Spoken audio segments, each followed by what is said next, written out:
Hello students, my name is Chinta Samata, working in Government Degree College for Women, Nalgonda. I am going to give the introduction to the aquaculture in the.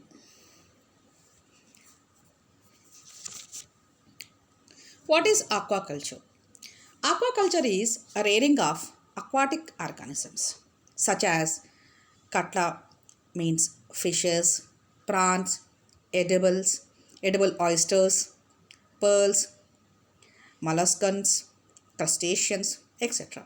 The animals which live in the water mostly are rate and they are utilized as the food. The rearing of edible organisms in the water is known as aquaculture. Aquaculture is the farming in water. Generally, the aquaculture is done in the water. It is the agriculture in water. The product of aquaculture is called aquafood. The aim of aquaculture is to produce blue revolution. Then what is the blue revolution? Here the blue revolution refers to the development of aquaculture throughout the world. The aquaculture is a branch of fisheries and it is also called as the culture fisheries. The person who are engaged in the aquaculture are called fish farmers.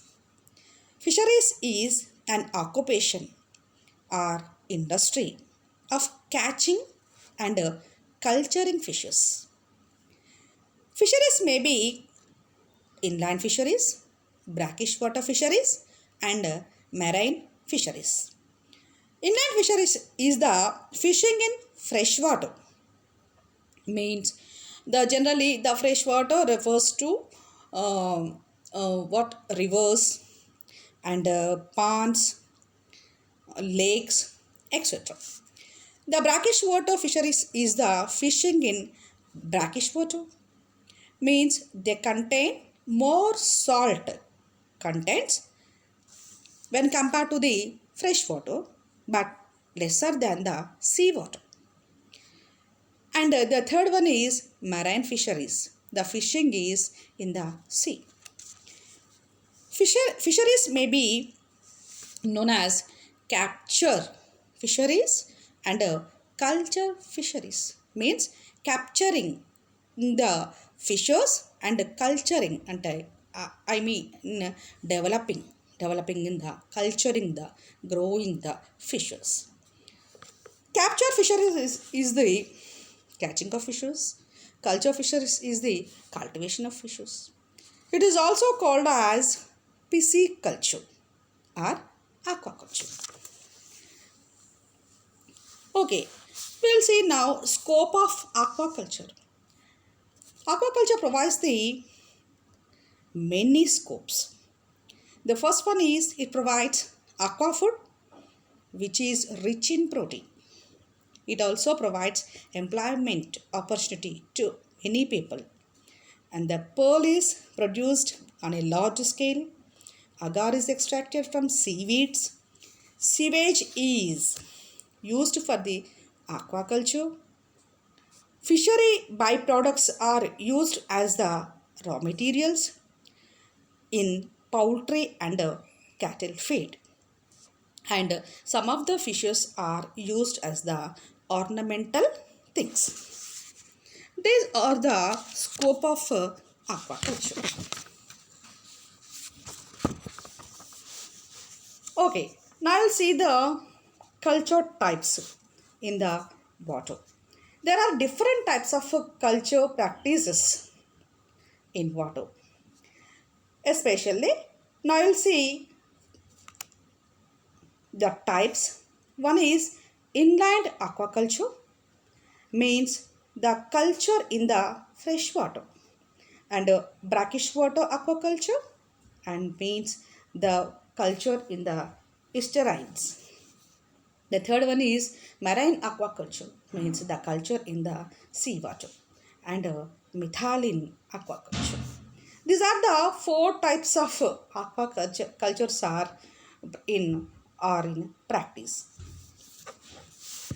Now we'll see about the freshwater aquaculture.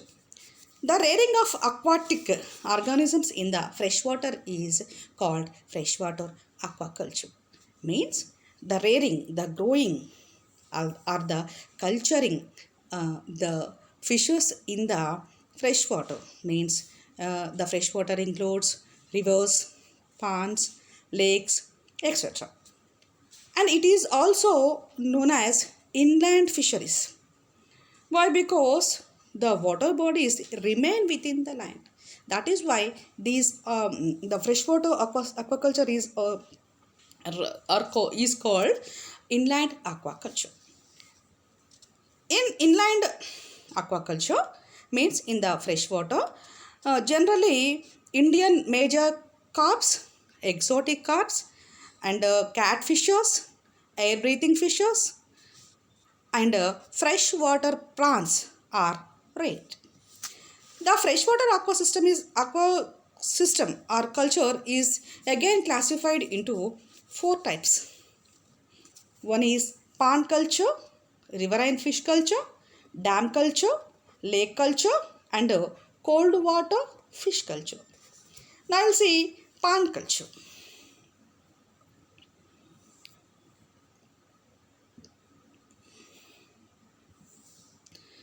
Here you can see the pond.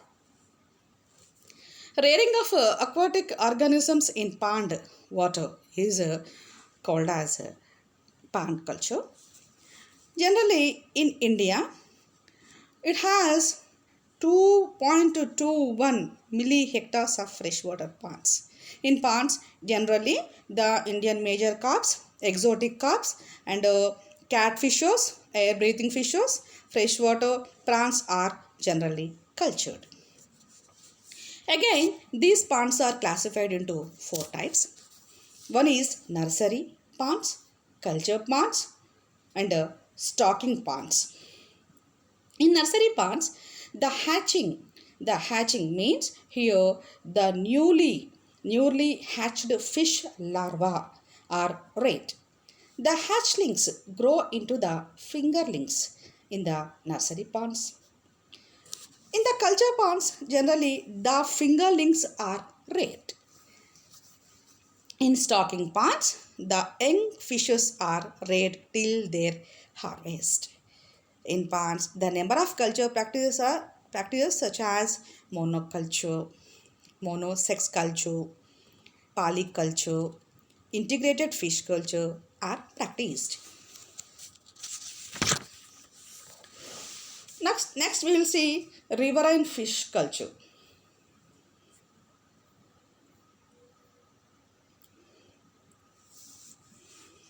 Rearing of fishes in running water means in the river is called riverine fish water. Generally in Ganga river, Yamuna, Godavari, Krishna, Brahmaputra, Sindhu, Kaveri, and Mahanandi are the rivers are generally used to this fish culture. In rivers, Indian major carps such as Katla, Rahu, Mrighala are generally cultured. The next one is dam culture.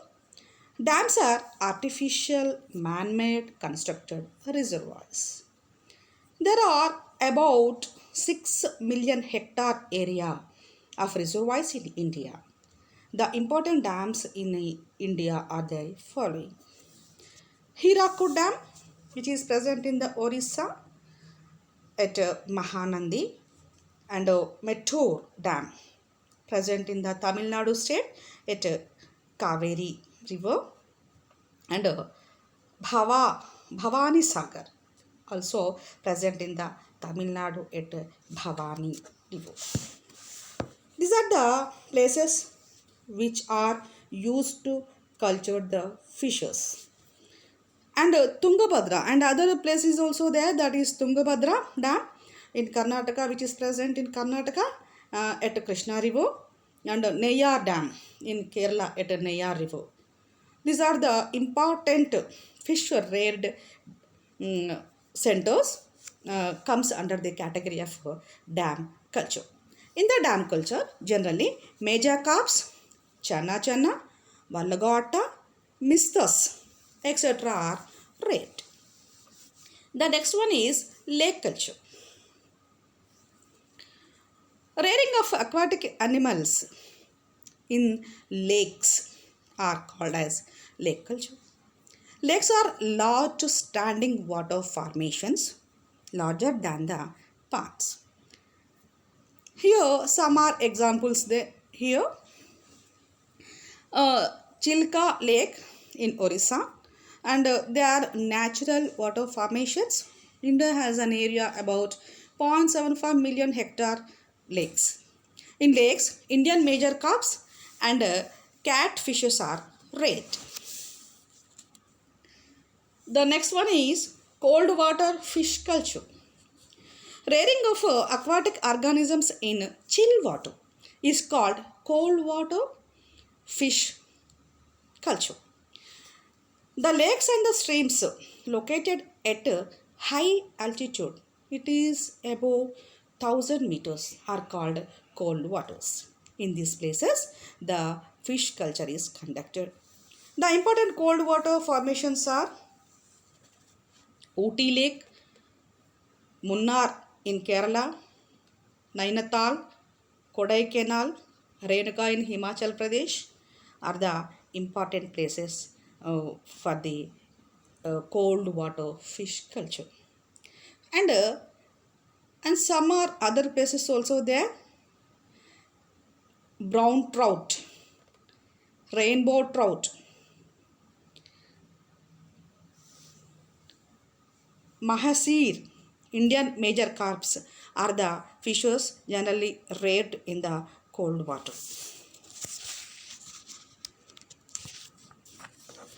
Next we will see the type of brackish water aquaculture. Rearing of aquatic organisms in brackish water is called brackish water aquaculture. In brackish water aquaculture, the organisms are cultured in water where the salinity is more than 1 and less than 32%. The brackish water formation include estuaries, backwaters, lagoons, etc. It is practiced along the sea coast. The following are the means some of the important fishes which are cultured in these places are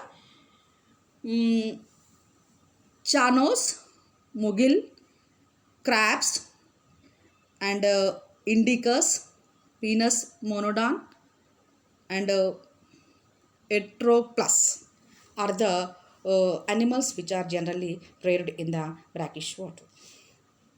The next one is marine culture. The culturing the animals in the marine water is refers to the mariculture. Here, generally the salinity ranges from 30 to 32 percentage.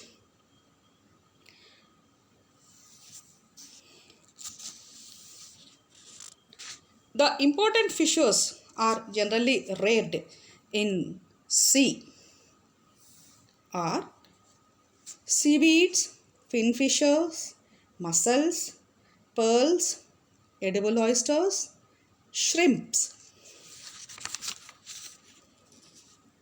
The common fishes such as eels, catfishes are generally reared in the sea water. These are the types of cultures which are conducted, which are reared in the water bodies.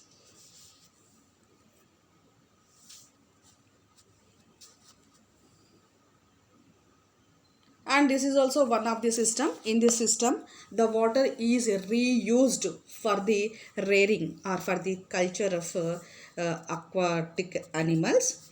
To save the water, this process is carried out, and this is also one of the procedure which is used to culture the aquatic animals, and in this system also the water is reused and for the culturing of the fishes. In this way the water is saved, the water is protect, the quantity of the water is protected. So by that, no, the water conservation is carried out. Thank you.